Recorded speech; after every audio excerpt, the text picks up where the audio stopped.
Latif, bonsoir. Bonsoir. Vous êtes ancien élève de l'Institut supérieur de formation de recherche au Comores. Vous êtes doctorant, vous préparez une thèse de littérature comparée. Et vous venez de publier ce livre, Comment se lit le roman post-colonial. Alors, comment ça se lit, le roman post-colonial? Comment lit-on? Bon, sans rentrer dans les détails, le mot post-colonial, déjà, est composé de deux termes, post et colonial, qui renvoient à la période où a été publiées toutes ces œuvres, donc après les indépendances, donc après la décolonisation. Donc tout ce qui en suit, voilà, est appelé post-colonial. Et c'était quelle date, vous pouvez nous dire, parce que tout le public... Bon, les dates ça dépend. Références vous avez pris? Voilà, donc s'agissant des Comores, donc c'est tous les romans, effectivement, qui sont pris après 1975. Donc, mais maintenant, je me suis situé sur deux romans, notamment La République des Imberbes, qui est le premier, déjà, d'exposition française, écrit par Mohamed Touaïri, et le second, qui sera écrit trop tard, en 2003, publié chez Comédite. Trop tard, parce que 2003, l'espace, bon, au point de vue chronologique, de 1985, qui a été publié La République des Imberbes, et 2003, donc je trouve qu'il y a eu quand même énormément du temps pour les deux romans. Donc voilà, c'est pour ça que je dis que ça a été un peu trop tard. Oui, mais moi, ma question, parce que dans ce livre, vous dites que, eh bien, les romanciers, les écrivains post-coloniaux, en tout cas africains ou de l'espace francophone, eh bien, quand ils écrivent des romans, ils écrivent d'une façon engagée, militante. Comment expliquer ce rapport à l'écriture? Les écrivains spécialement issus de... Mais bon, vous savez que les auteurs, les écrivains, d'habitude, en général, c'est pas le cas de l'Afrique tout simplement, mais en général, l'écrivain, il a grandi dans une société qui est la sienne. Donc, tout ce qui se passe au sein de cette société, bien sûr, donc ça passe autour de lui. Donc, en général, on n'a pas pu dissocier, en tout cas dans la littérature européenne, au XIXe siècle, on n'a pas pu dissocier les mœurs, tout ce qui est social, de la littérature. Donc c'est ce qui se passe aujourd'hui avec la jeune littérature africaine en général, et plus particulièrement, parlant de la littérature, disons, comorienne aujourd'hui. Donc ça se situe dans le même environnement.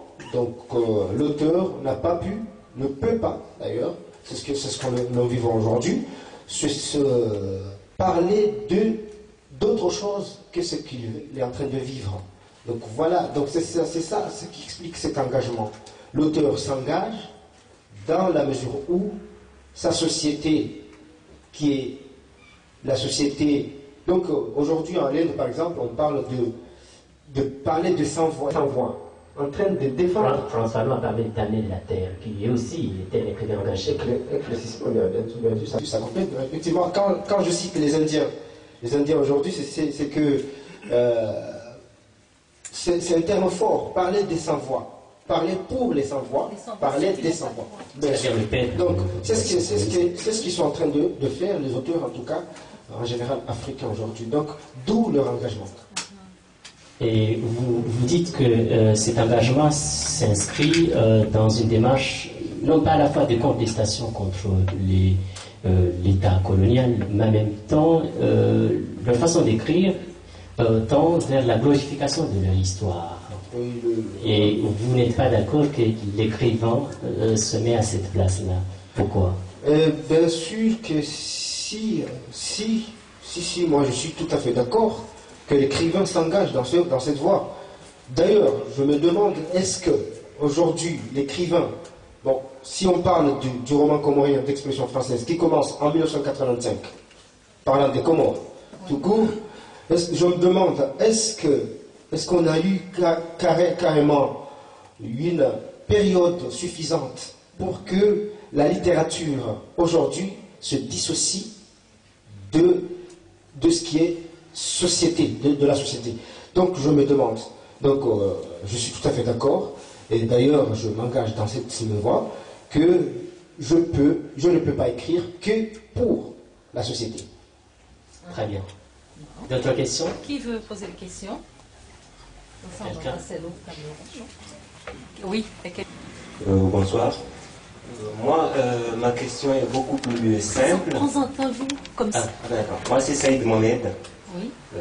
étudiant doctorat en histoire de l'Afrique. Comment à Paris rien 7. De comment Comment rien, ma question est de nous expliquer un peu ce choix de ces deux romans qui sont, sur le plan chronologique, beaucoup plus, disons, éloignés l'un de l'autre, et qui aujourd'hui vous parvenez à les rassembler dans une même réflexion littéraire.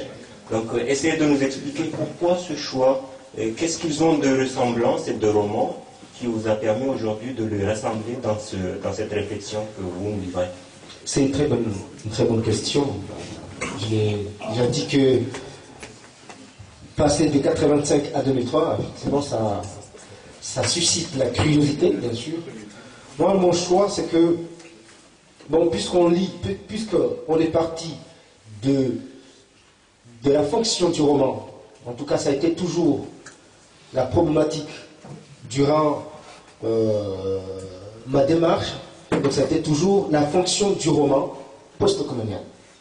Donc, le choix émane absolument des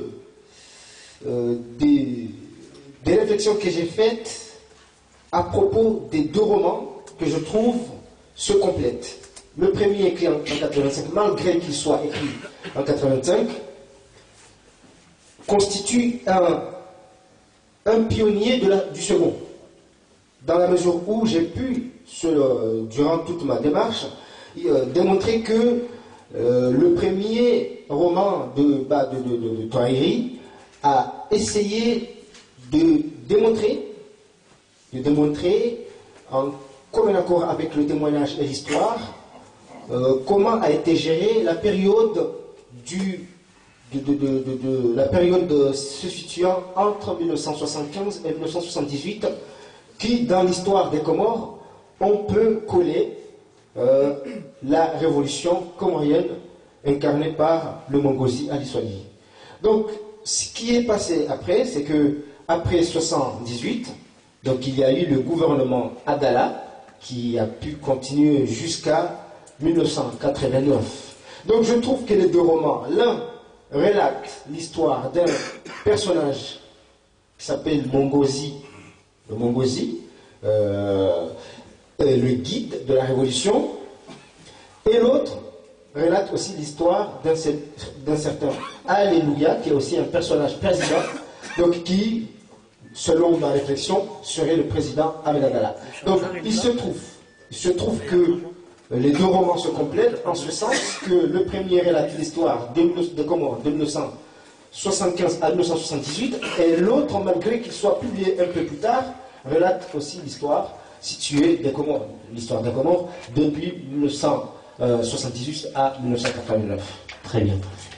Vous, Bruno Bonvalet, que pensez-vous? Est-ce que l'écrivain ou les littéraires ou les critiques, je ne sais pas quoi encore, est-ce que devrait avoir une position plutôt engagée comme les écrivains post-coloniaux? Vous êtes même déjà engagé quand même, parce que vous proposez une sorte de réforme du rôle de l'enseignant.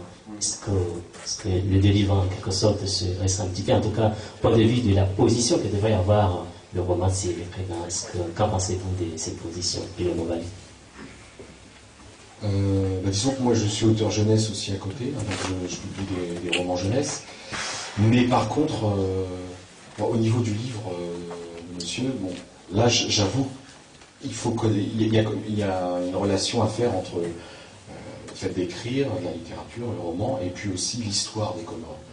Et là c'est vrai que c'est une relation, moi je ne vis pas en tant que même écrivain, puisque étant romancier jeunesse, bon, c'est différent, quoi.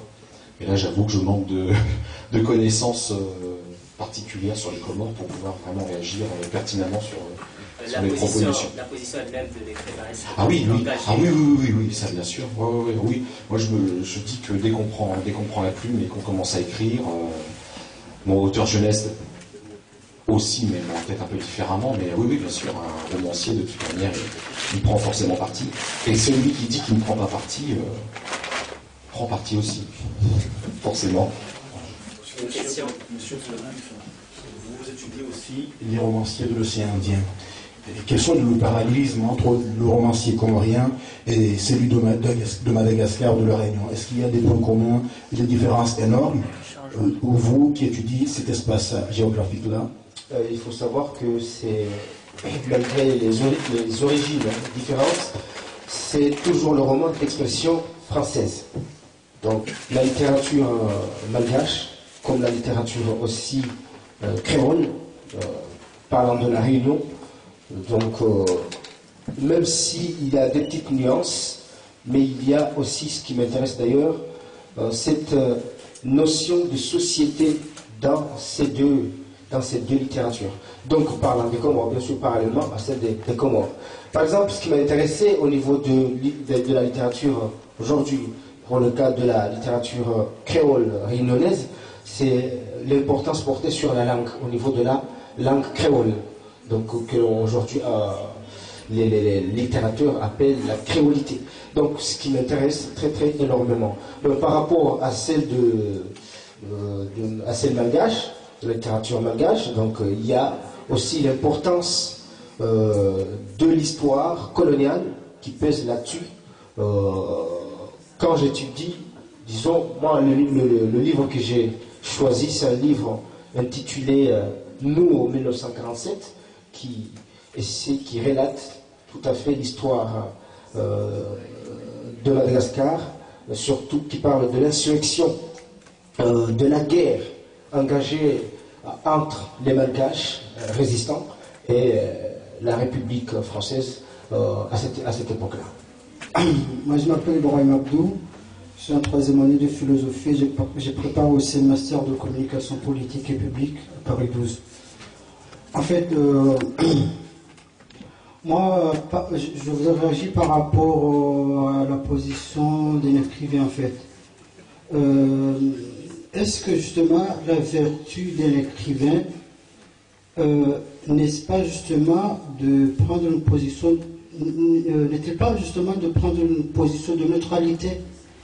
Parce qu'en fait, supposons un écrivain s'engage. Est-ce que, justement, ne risque pas d'influencer ou de masquer quelques vérités pour influencer l'opinion publique Donc, est-ce que vous pensez, parce qu'en vous écoutant vous les deux, j'ai l'impression que vous avez dit, oui, l'écrivain doit s'engager. Est-ce que, justement, ça, c'est une... Tout d'abord, il faut savoir que l'écrivain, c'est pas l'historien. Donc, moi, si je trouve que l'écrivain s'engage, ça a été toujours d'ailleurs, nous allons voir dans l'histoire littéraire de toutes les nations, il y a eu toutes ces questions sur l'engagement, sur la fonction du romancier. Quelle est la fonction du romancier? Bien sûr qu'il y en a qui disent que comme vous le dites, il n'a pas à prendre, à prendre position, mais durant toute l'histoire de toutes les littératures du monde, il y a eu toutes les prises de position. Quand Émile Zola a pris la position pour, par exemple, avec l'histoire du fameux J'accuse, il a pris la position, donc, mais ça aboutit à quoi? Ça aboutit à la réalité.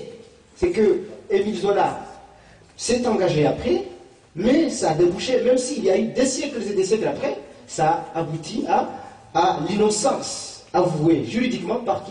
Par tous ceux qui se sont déclarés contre le capitaine Dreyfus. Donc moi je trouve que ce n'est pas une utopie, ce n'est pas un péché, quand l'auteur, l'écrivain, surtout aujourd'hui, quand on parle du romancier post-colonial, je ne trouve pas que ça soit un péché qu'il soit engagé. Très bien. Merci Abdelatif. Je crois que... C'est un jeune passionné. Absolument. Un livre très intéressant. Eh bien, c'est... Comment comment se dit le roman post-colonial, eh bien, pour avoir la réponse, il faut acheter le livre. Voilà. Ah, les livres sont là, donc, et puis peut-être qu'il y aura une signature après de demander à l'auteur une dédicace. On va continuer, mais si vous voulez, on va juste, parce qu'on a un auteur, c'est Colette Coqui, qui est malheureusement souffrante et elle est pressée. Elle nous a fait le plaisir de venir rapidement, elle ne pensait pas rester, mais elle va peut-être nous lire juste un petit morceau de son livre qui s'appelle D'amour et de protéines. Elle a séjourné, après avoir été longtemps en Amérique latine. C'était d'abord l'Amérique latine pendant très longtemps, où elle s'est intéressée beaucoup aux femmes péruviennes. C'est une femme engagée aussi. Là, elle est repartie dans un autre continent qui est l'Asie. Et l'Asie, et voilà, c'est une rencontre avec une autre culture. J'ai d'abord voyagé beaucoup en Asie, et ensuite je me suis passionnée pour la généalogie, et je me suis découvert un ancêtre qui